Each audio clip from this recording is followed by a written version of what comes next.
Hi, welcome everyone. It's really fantastic to see you all today. Firstly, I'd like to begin by acknowledging the traditional owners of the land on which we meet today. I'd also like to pay my respects to elders past and present. So thank you so much for coming along to today's Ask Me Anything. Today's session is designed to highlight Antler's founder's journey, especially those who identify as women. So my name is Nina Leong. I'm the scouting manager here at Antler in Australia. Also in this call are Rani, who will be our moderator tonight, who's the community manager based in Melbourne, and also Josh, who is the operations associate based out of Sydney. So today, Rani will be sitting down with two of our very own women at the helm, building VC-backed companies. We've got Beth from Phobo and Helena from GoFigure. Both of them have successfully built, launched, and scaled their companies with us. Also, just to let you know, this AMA is part of a series. We will have one every second Tuesday of every month throughout April to July. And this is to shed more light on the diversity of experience and the profile of the founders that we back and their journey at Antler. So please count yourself on those as well. And we hope to see more of you there.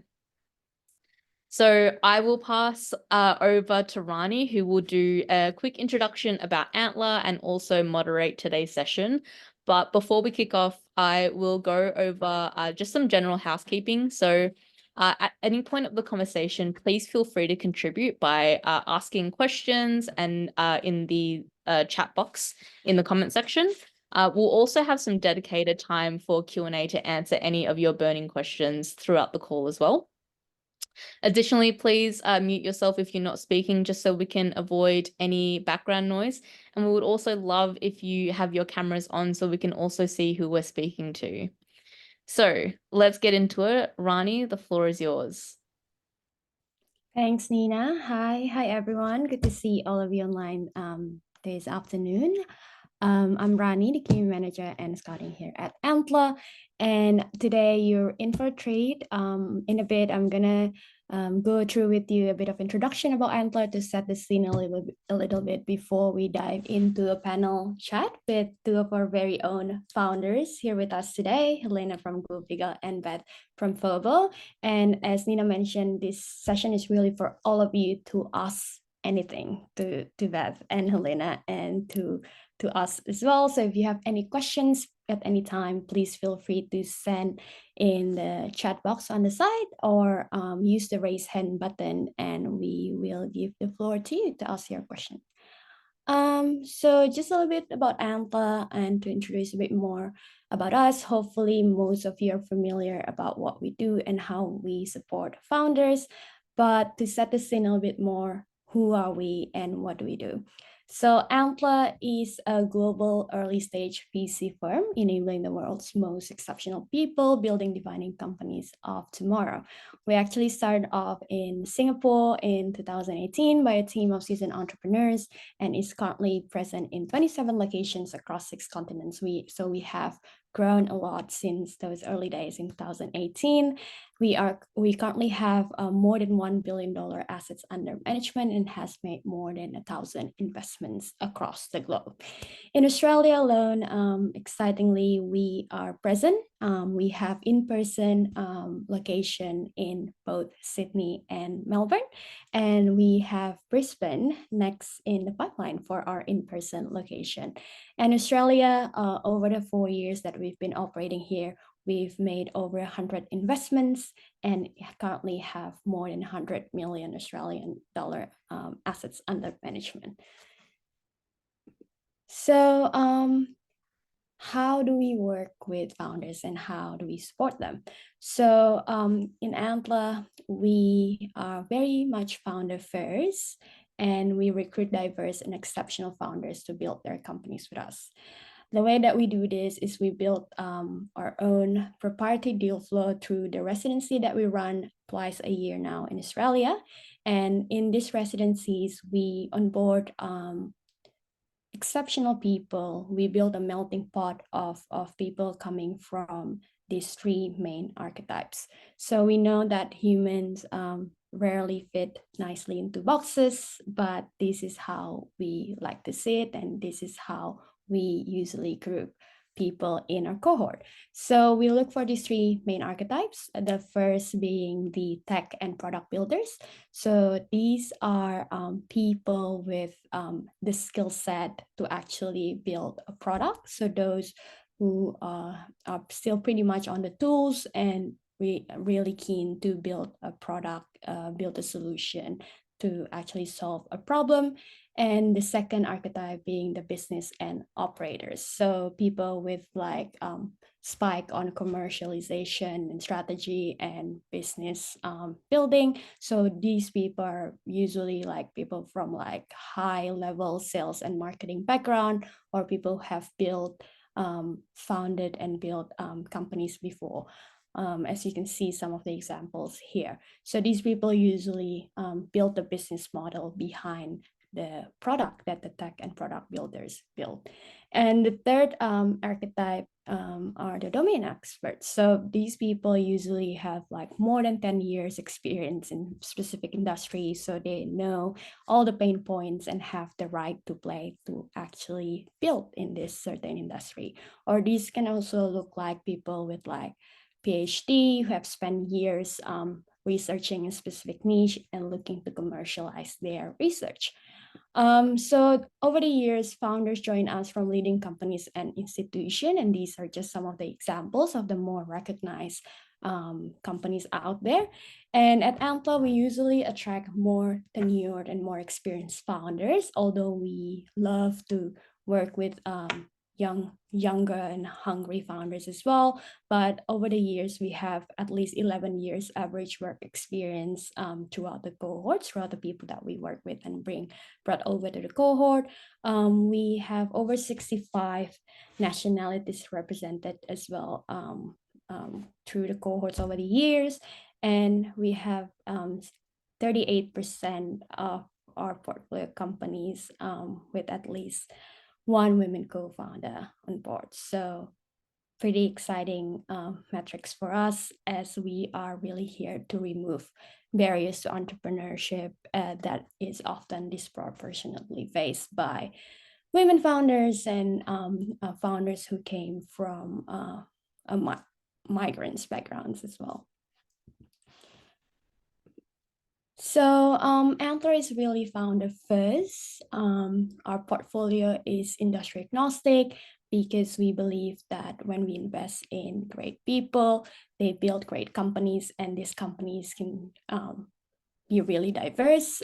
As you can see here, we've invested from like B2B enterprise through to health tech, through to like consumer tech as well. And this also speaks to why we have more women founders in the portfolio companies that we back, because we don't shy away from any specific industry. So this slide is also just to speak more about our mission and our vision to actually really champion diversity across the globe and across the board. We know that when we want to invest in more women, that comes with like removing as much as biases as possible. And this is why we also intentionally have diversity represented at the other side of the table as well within the Antler team. As you can see here in Antler portfolio globally, we are proud to back founders from over 140 nationalities, with 32% of them, of the companies we back, at least have one woman co-founder, and 61% of the founders we back also identify with underrepresented communities. In Australia alone, as I said, we've backed founders from over 65 nationalities, and we also sit slightly higher compared to the portfolio metrics there, with 38% companies we back have at least one women co-founder. And as you can see at the other side of the table there, we have 41% women in our team globally, with 35% of us in leadership positions. This is also to speak a bit more on a track record of investing in women, as today we have two of our very own founders identified as women. We over the years have sort of really proudly investing in great women founders out there, and we know as an early stage investor we are uniquely positioned to impact the gender mix of founders at the very top of the funnel for other VCs to actually invest in. As you can see here, over the years we have more than 8,000 applications that we've interviewed and we've screened throughout the years. We have worked with over 500 founders on board, and we've invested in over 100 of them. And you can see at the right side of the slide here, 25% of these 500 or so founders that we've onboarded throughout the residency identify as a woman. And from this 25%, they make up 37% of our invested companies. And again, they made up 39% of the companies we actually follow on with our investments. So it is definitely exciting, and how this number increase as we go through the funnel. And today we will hear from two of our very own trailblazing founders on the call today with us. And these are just some of the founders and women founders that we've backed over the years. And we'll have Helena from GoFigure and Bethany from Fobo today with us. So without further ado, it is my pleasure to invite them to the floor to share more about their founder's journey, and for all of you to ask anything about any of it, any point of their founder's journey so far. But Helena, Beth, maybe to start off, let's have the audience know a bit more about your background prior to joining Antler. Maybe we can start with you, Helena, if you want to share a bit more about your background before Antler. Sure. Well, it's lovely to be here. I guess I would fall into the third category that you saw on the previous slide. So I would count as a domain expert. I have a background in HR, not hands-on tools HR, more problem-solving process, which led me to the world of technology. So in a couple of my last roles here in Australia and back in the UK, I'd ended up spending a lot of time evaluating, implementing, and integrating technology for the companies that I work for. So I was always the one scouting interesting solutions for the problems that we had in the company. One had an investment arm, which gave me exposure to startups and some of their founders. And I realized that they were actually kind of normal people, not like these godlike figures that perhaps I'd imagine that they would be in my head. And it gave me, I guess, the audacity to believe that I could do something like this too. My startup journey started in my early 40s during the pandemic. Maybe it was a career or midlife crisis, and the confluence for me, and sorry if this steals the next question, was I was a little bit tired of my corporate job, and I saw the program being advertised, and so it was kind of right time, right place for me. So that was life before Antler, and life's certainly a bit different post Antler, but we'll come back to that. Only a bit different, isn't it? Love that. Thanks for sharing. Beth, over to you. Thanks, and thanks, Helena. Lovely to be here and awesome to meet you all. So I'm Beth, co-founder and CPO of Fobo. Prior to Antler, I was, and I find this quite embarrassing to admit that I was like quite a jaded corporate before the age of 30. I was like, far out, how did I get here? I did start my career in consulting. So started in tech consulting and had sort of core skill set in customer experience strategy. But to be honest, like I fall in the builder bucket. I am action-oriented, execution-focused. And so, creating a beautiful pack that gets filed in someone's G Drive to never be looked at again, to be honest, didn't really scratch that itch for me. So jumped ship from consulting pretty quickly, wanted to get closer to the action, moved into Woolies X. So was really fortunate to work for Woolies X. If people are familiar with that side of the Woolworths business, it's essentially the startup within the retail beast. I don't know why balloons just came up. That's cool. I've never had that happen before. That's a good timing. I've triggered some AI that's celebrating. Yeah, so was fortunate to work for Woolies X, who start up within kind of the Woolworths retail beast, and they do all of the cool, sexy stuff with like digital and data. So 5 years ago, the threat of Amazon coming and disrupting e-commerce, they poured a lot of resources into essentially building out their digital capability, and so it was an incredible time to be on that journey, seeing the scale of e-commerce, working in, again, Woolies maybe borrowing some of the Amazon ecosystem model.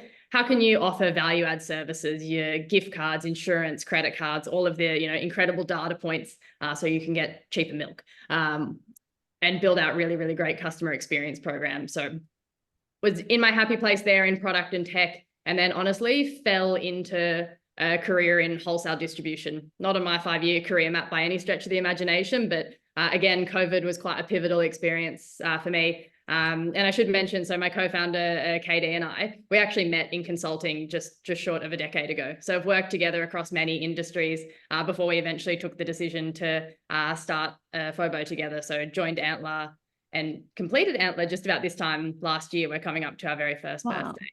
I'm sure we'll cover it in one of the later ones, but the sort of latest and greatest role that I was doing prior to FOBO was heading up digital for the B2B arm of the Woolworths business. So Woolworths wholesale distribution and international exporting businesses were investing a lot of money in building out their digital capabilities. So took a lot of the very interesting experiences that I had from Woolies X and was applying it to an industry that was typically quite underserved when it came to technology. Solving that problem the way any good corporate does, by putting it all into an ERP, and then found that, that maybe wasn't necessarily the best way to solve the problem. Spoiler alert, hopefully doing it a little bit differently now with FOBO. Love that. A lot of spoilers there, but we'll unpack more of those hopefully later. And there's a common experience there with both of you coming from corporate, so must be jarring, sort of interesting transitions there, but let's unpack that later.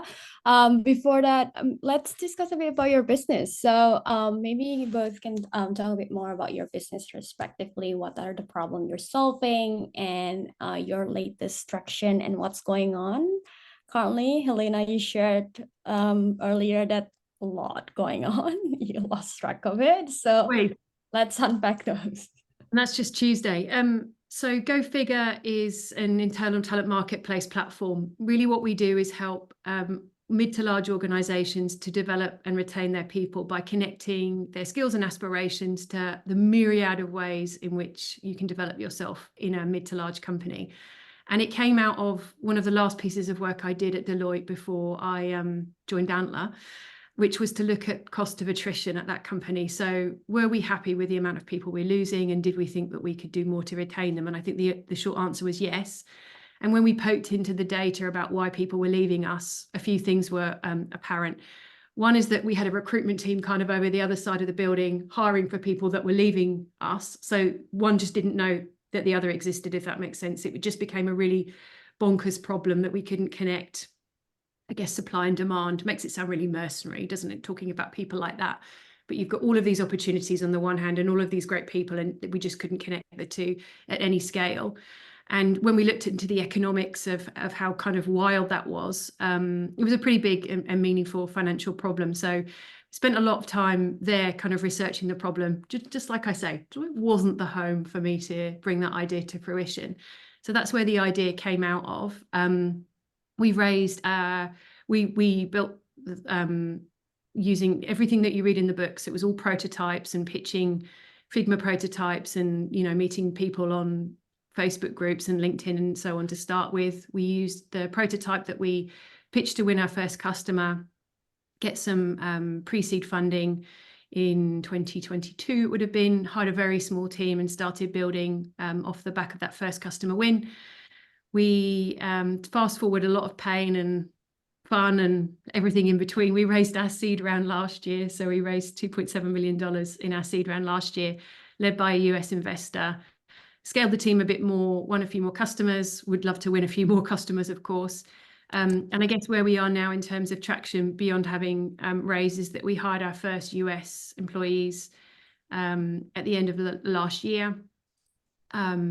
We have some interest. We have a really interesting pipeline in the US now. Again, wish it was bigger. And we are, I don't know, one of the recent milestones. This only means anything if you are in tech yourself, is we are about to be SOC 2 compliant, which is a big growth leap for a startup. Let me assure you. So maybe that's some of the highlights. Oh, and I'm a wee bit grayer and a little bit more wrinkly as well. I think that's also, you know, something that's happened in the last 3 years as well. So, But would you have it any other way? kind of it is what it is, right? Thanks for sharing, Helena. Over to you, Beth. Yeah, so FOBO. FOBO is front of house meets back of house before anyone asks what it stands for or how you pronounce it. And I would love to say that there was, so much creativity that went into that, but honestly, it was the domain name that was available. And so, necessity. FOBO is essentially AI and platform for food and beverage wholesalers. So our customers are anyone who is supplying product in bulk, thinking, kilo bags of coffee. That's probably, funding every founder's journey at the moment. So our customers are food and beverage wholesalers. And what we do is we essentially help them scale their operations more sustainably. We help them get paid faster, and we also help to reduce waste. And that waste takes a lot of different faces. That can be waste that occurs in their operations, but also a very tangible amount of food waste that actually ends up in landfill. So our broader vision and our purpose for being is to help enable a smarter, simpler, and more sustainable wholesale ecosystem. Coming from this industry and having, a lot of domain experience from working in Woolworths, you are privy to the huge volume of waste and the amount of resource and money that goes into solving this problem for a big corporate. You imagine how that might be tackled by the 27,000 other odd food and beverage wholesalers who don't necessarily have the, we've described it as a bit of a technology gap. They don't necessarily have the time nor the technical expertise to understand how to solve the problems that they're facing. They just know that the problems seem to be getting worse, and they're compounding as you've got, rising costs, you've got labor shortages. And I guess the silver lining to all of that is that there is technology that's become very readily accessible that can be used in quite creative ways to solve some of those problems. There's 3 key ones for our customers that we're solving. So the first problem is that the way our customers receive orders today is super, super fragmented and primarily from offline channels. So it's emails, it's SMS, it's WhatsApp.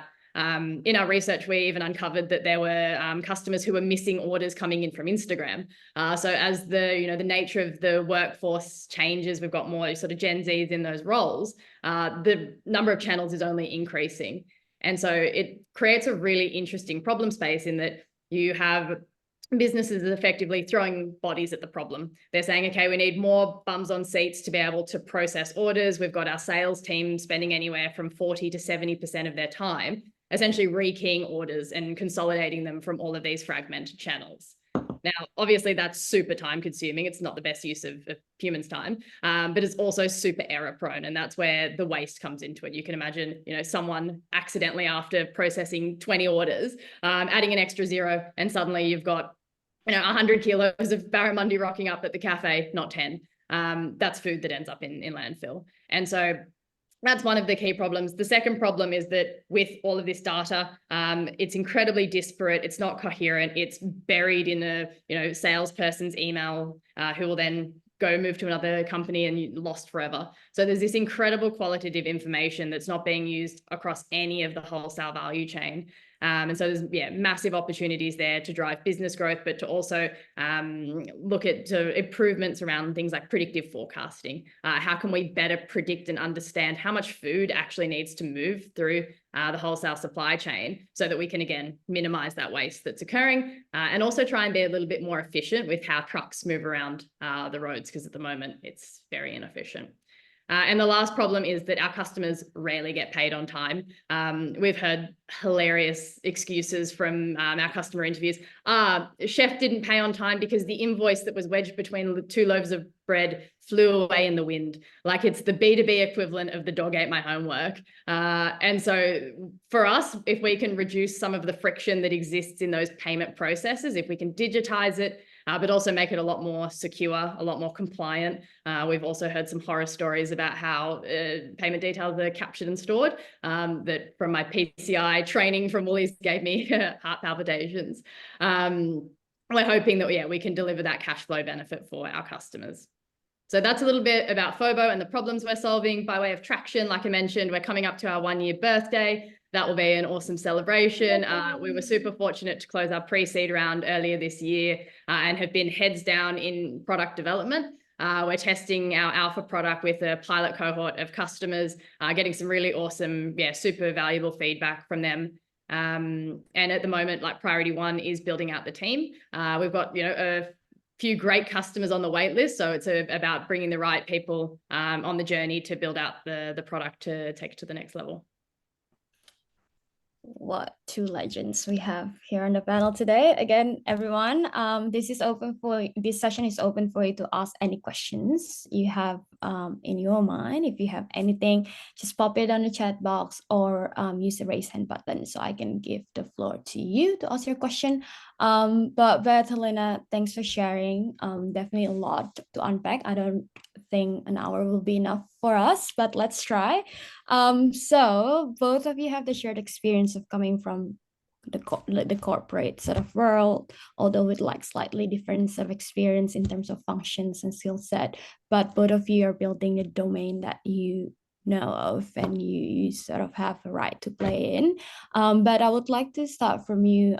So your experience sort of spans across, I guess, tech roles, product roles in the corporate world with Woolies especially. So how did you land to this idea of building FOBO? You mentioned a bit of it, but maybe you can expand a bit more on that. And what made you apply to Antler? Yeah. Okay. Interesting one. I'll go back 5 years because I can't give a short answer to anything. But I alluded to the COVID experience and why I ended up in the wholesale space. And interestingly enough, it was both Katie, my co-founder, and I who February 2020 got a call from our boss's boss saying, like, tell your teams you're not going to see them for the foreseeable future. You now work on food security for remote communities and the most vulnerable people in Australia. So this was obviously, yeah, the very start of COVID, a completely chaotic time, and no retailer had the capacity to be able to meet the incredible demand. And there was obviously, yeah, a really shifting landscape in terms of how to fill delivery windows. People, you know, who are immunocompromised can't be going to the supermarket. A massive problem for any single retailer, and a really interesting example of open innovation. Like, we were essentially collaborating with all of our competitors to try and solve this. And so at that time, I was working with Woolworths wholesale businesses to essentially coordinate bulk supply of product across Australia. Things so far out of my comfort zone and regular remit. Like, I was coordinating barges, I was speaking to MPs, I was, you know, processing orders. And that was a really interesting experience for me because everything was manual. Like, we had our, you know, essential office slips, and we're in the office. I was printing out invoices and processing purchase orders. It's like, why is this so manual? It must be because it's a byproduct of COVID. It's the plague. You just do whatever you have to get food where it needs to go. I think the most high tech we got was we set up like a SFTP server because I could not deal, like, the Department of Veterans Affairs kept emailing me PII, like they kept sending me everyone's address and just being like, send food here. I was like, I need to like disinfect my laptop if you send me this again.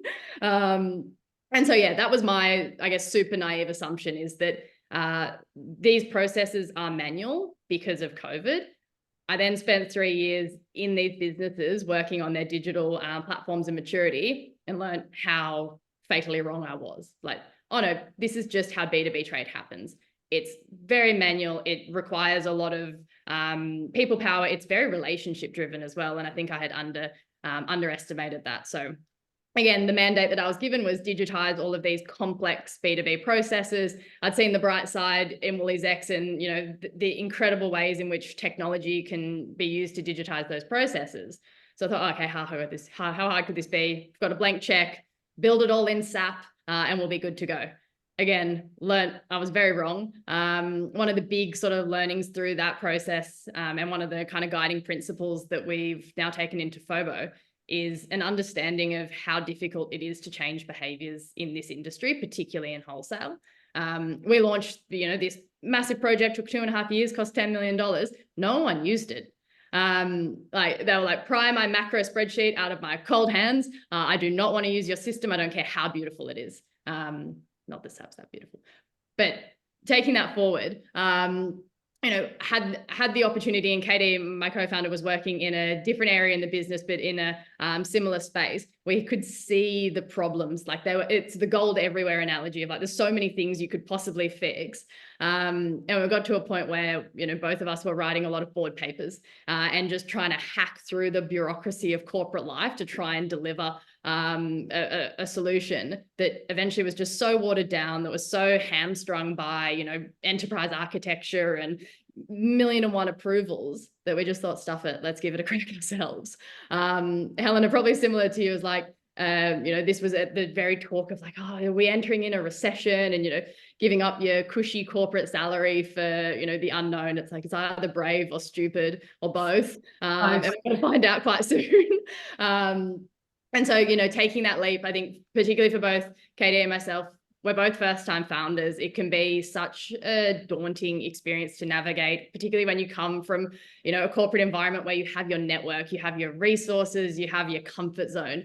So taking that, brand, the halo of that wellness. Oh, 100%. Yeah. No one, like how humbled you are so quickly when you don't have a, certain signature on your logo on your signature. So then having, the support and almost the guardrails of the Antler program was something that gave us so much confidence that, okay, we're taking this massive leap, but we've got a bit of a landing pad. Like there is a place to go next, and, it makes that transition so much smoother. And again, like, very action-oriented process person, the idea of going into the Antler program and following a very time-constrained, very milestone-driven, sort of tried and tested approach to research and validation, that like just appealed to me on an emotional level. So I think having having the landing pad and also having the guardrails and a network of people who have done it and have seen it before is incredibly valuable. Love that. Thanks for sharing, Beth. Let's unpack it from you, Helena, because you came from a corporate world as well. You both seems bonded over that fact of like having that transition from corporate to founders. But yourself, your career was like wide and deep in the recruitment, like corporate recruitment. So how did that led you to go figure and applying to Antler? Well, I talked a bit about it before. It was partly being same as Beth, really. It's seeing the same old problems being repeated and being, I guess I was a bit of an intrapreneur, if that would be the right title. And I was always the crazy one, trying to solve it in new and different ways within the company. But it's tiring, right? It's tiring being told no, or next year, or it's that hacking through that corporate thing that you just said, Beth, that really resonates. I had a fantastic team. All the companies I've worked for, I've had a fantastic team. I've managed to hire the odd couple of them into the business now. So I'm extremely grateful for the network, for the brands I got to work with, the problems I was able to deeply unpack in my role. But I just knew I was too disobedient for corporate life. I was probably really frustrating to work with as well. In a corporate environment. And I mentioned as well before that I had exposure to the startup world by being able to implement startups through the investments that we made in one of my previous companies. And I think it was always like a kind of big what if, when you kind of have that dream or that feeling, and you buy a domain and you're like, ooh, maybe I can do something with this. But it's such a different proposition, like knowing where the heck you start with something like building a flipping platform, or hiring people, or raising capital, or all of these things that when you come from a corporate background, you don't have to worry too much about it, because there's a big army of people worrying about all of that stuff that happens on the side. So it was a simultaneous push, I think, for me. And then Antler, as I said, just came up really at the right time. So the pull for me was the Antler brand, and the more I dug into this, the size and all the countries that they operated in and all the businesses that had been founded, that got me excited. understanding what it's startup school, right? So as Beth said, it's structured and it's safe, and it gets you're able to try and see if you can, like, if you've got the mettle to do it, let's say, and also all the learning as well. So I didn't speak startup before the Antler program, and I know a whole new language. A lot of that was taught to me during the program, as was 4 months, because we were mid-pandemic, which was an interesting experience. But I speak a whole new language now, and a lot of that sort of vernacular has been developed with time and experience, I guess, like any role. But I just don't think I would have known where to have started prior to Antler. So it was the push and the pull, and it just came at the really perfect time for me. Love that. Thanks for sharing both. We have some questions from the audience here, and I think it's the right time now to start answering some of those. So Beth, you came in with the idea, and with your team, your co-founder, and Helena, I guess you sort of you know that you wanted to build in the recruitment space, but you did meet your co-founder in the program, right? An old colleague of yours. So I came not with a fixed idea, and also if I remember anything about the program itself, it's like, forget what you think you know, because most people who came in with an idea did not leave with the same idea. Exactly. Which is also the beauty of the program, right? It gets you to really like look it hard in the eye and think, if you're doing the right thing. So I joined with a former colleague. We weren't when we joined the program, we hadn't decided that we would co-found together. We decided to enter the program with an open mind. And then we didn't find a technical co-founder in the program that we connected with that was available. So we went back to a third colleague who joined the program and joined us as the CTO. So I did know my co-founders before. I think we were the only business, actually. So we were the third Australian cohort. And I think, if I recall correctly, we were the only one of the investments that actually knew each other. Everyone else, so we started as 99, and we were the only people who knew each other. So we were not the norm in our program. Yeah, I think that probably is the case in your cohort. Yeah. So so that actually answered the question. Thanks for that. But so you came in with sort of like an idea of it, although you definitely went through a process there. So the question here is, like, from your initial chat there with us, and like to date, how much did it change your hone throughout the years? Almost exactly what Helena said. We came into the program with the outlines of an idea, but we're like, yeah, okay, we just know that we're going to work in this problem space. We think we've got a good idea of how we might solve it, and like instantly humbled. Like, we went through research, we realized that we were being like quite myopic in how we were looking at the problem, and also being a little bit obvious, I guess, like trying to replicate what solutions might be in the market today, and understand how could we make the user experience better. And it was incredible to be able to go back to the drawing board so many times and think, how could we do this differently? So our idea changed a lot. Like, it evolved, and it's still changing, to be perfectly honest. Like, I think anyone would be lying in that 0 to 1 journey if they said that they hadn't completely scrapped part of their idea, if they hadn't tweaked or adjusted what they were going to build based on customer feedback or other types of feedback. We really went through like the rigor of, I think we probably spent 5 months before we even wrote a line of code, like just speaking to people. Did we? Yeah. And it probably took a little bit too long, like hearing the same feedback for us to actually accept that the way we were trying to solve it maybe wouldn't work. Cheaper to do it then? No, cheaper than building. You did exactly the right thing. Yeah.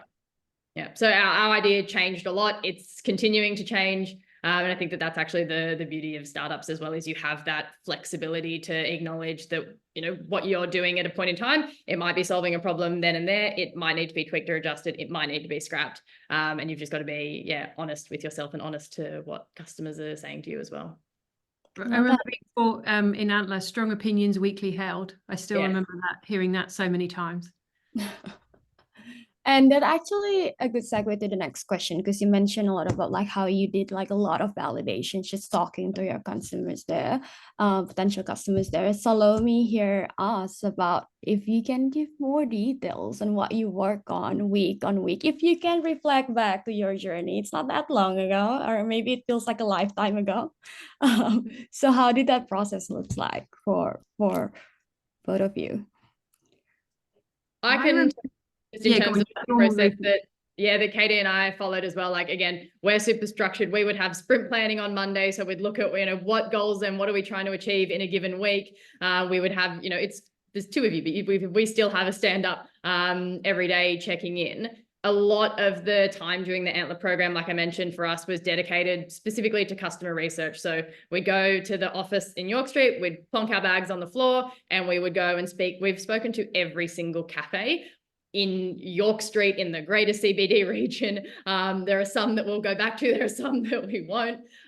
You really like a lot of the time in the Antler program for us was very much dedicated to that customer research in force. And you can sit and do desktop research to like you're blue in the face. It's not going to give you the same outcome or rich insight as sitting in front of your customer.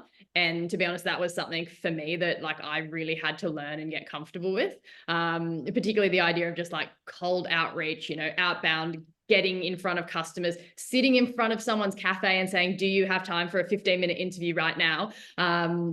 While you're trying to serve 6 cups of coffee. A lot of our week was predominantly looking at customer research, synthesizing that research as well. Like we had quite a process around how we would capture all of this insights and then bring it together so we could draw out certain themes. That was incredibly useful. And then there's a portion of your time that is doing the necessary evil of making a pack and trying to then kind of synthesize all of that rich insight into an actual solution that may or may not be possible, trying to look at kind of technical feasibility of different solutions on the fly, and tinkering with certain things. At some points we were calling up suppliers pretending to be customers just so we could get insights as to what kind of problems they're experiencing today. That's my alter ego. I have a cafe in Bella Vista, and my name is Barbara, and I still sometimes get like emails and like no ID calls of like, are you still interested in like our catalog? I'm like, oh my lies, they're catching up to me.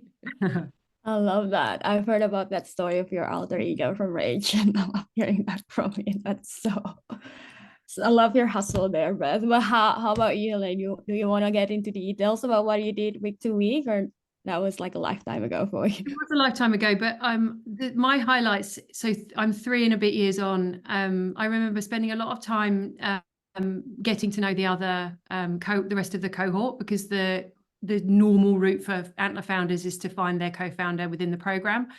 So a lot of time getting to know one another and build relationships.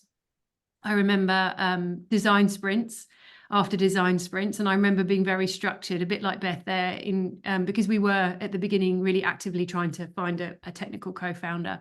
So designing design sprints where we could do problem validation in that pressure cooker environment to try and attract a technical co-founder to work with us.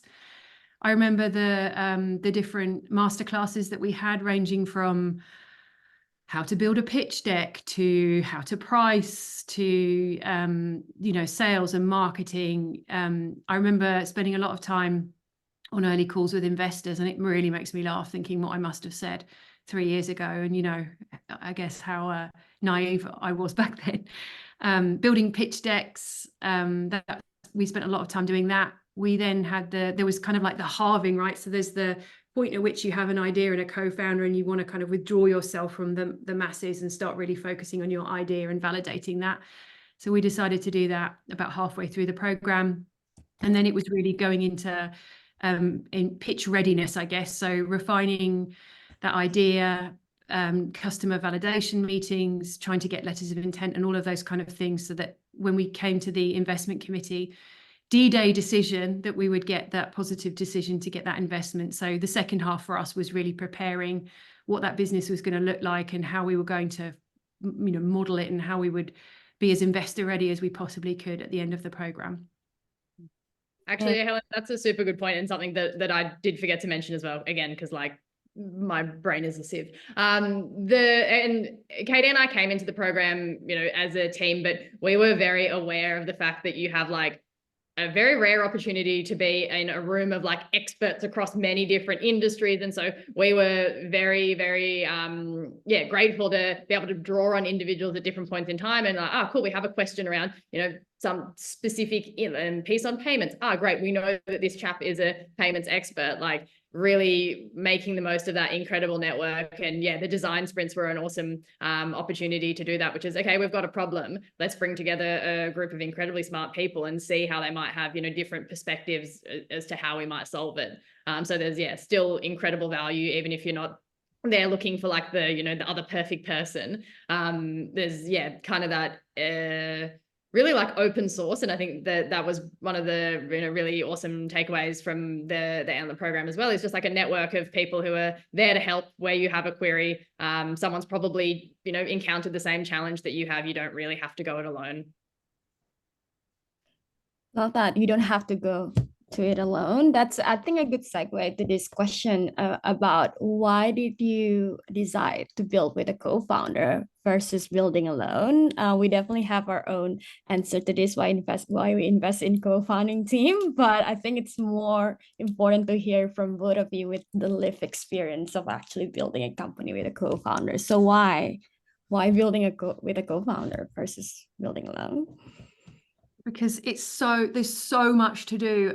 I don't even know how to adequately describe that in words. There is so much to do. We were 3 and we're now 2. And even with 3, it was so hard and it's so much work. And the breadth of decision making, from where do I make this $5 decision through to like, what's my business strategy going to be in 5 years? And it's fatiguing. And I could never imagine doing this alone. And I don't think I can labor that point any harder. Yep, I 100% echo that sentiment. I genuinely couldn't imagine doing it any other way. So grateful to have a partner in crime, and I think that the importance of complementary skill sets, like Helena mentioned, there's so much to do, but there's also things that you're going to be great at. There's things that you will have blind spots, and so finding someone who plugs those gaps for you, who brings strengths where you have weaknesses, and then you can really become like a killer team, is so valuable.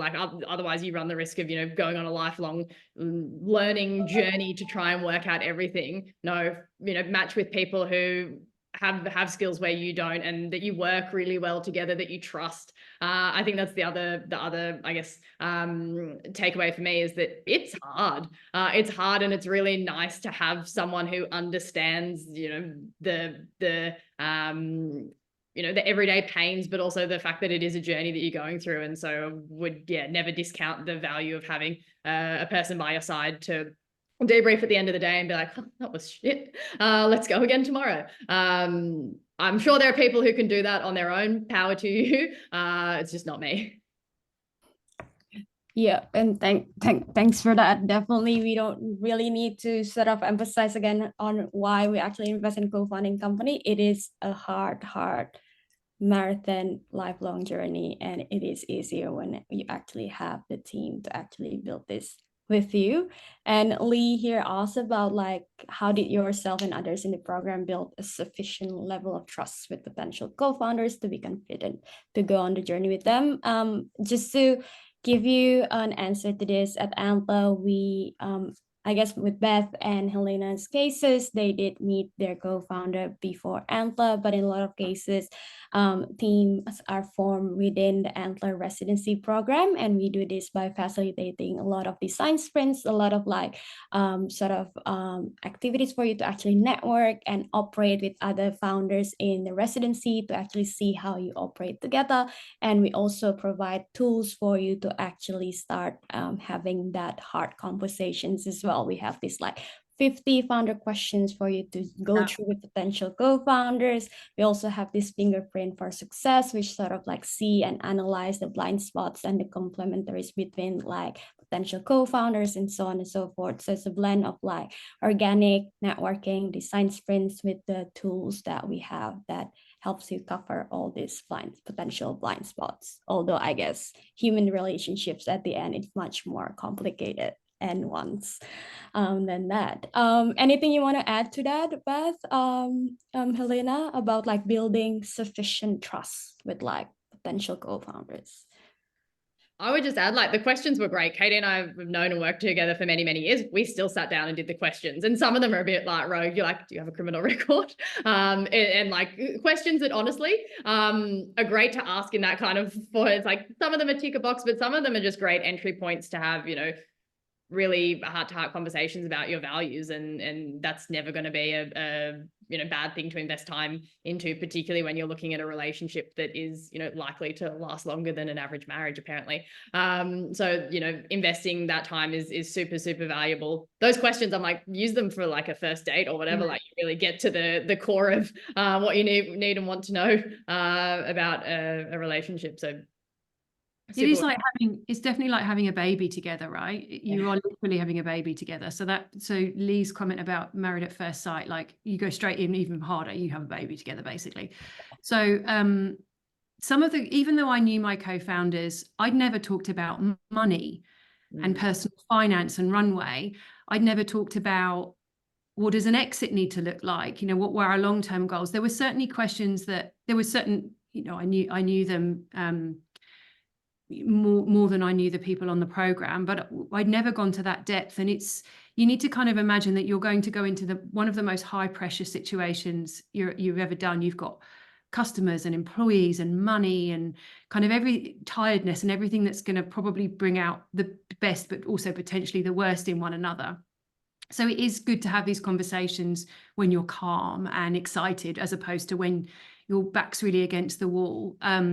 And so we hadn't had those kind of deep conversations before. And Antler did help us kind of really think a bit hard and deep about that. And I'd say the money question is one that is really, really important to have.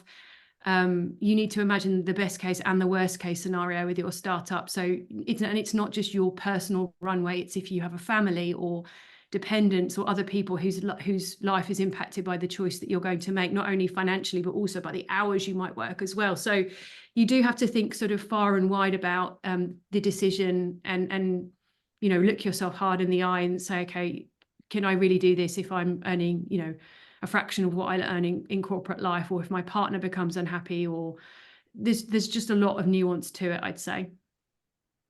Yeah, definitely. And thank you for sharing that. And we have 5 minutes left.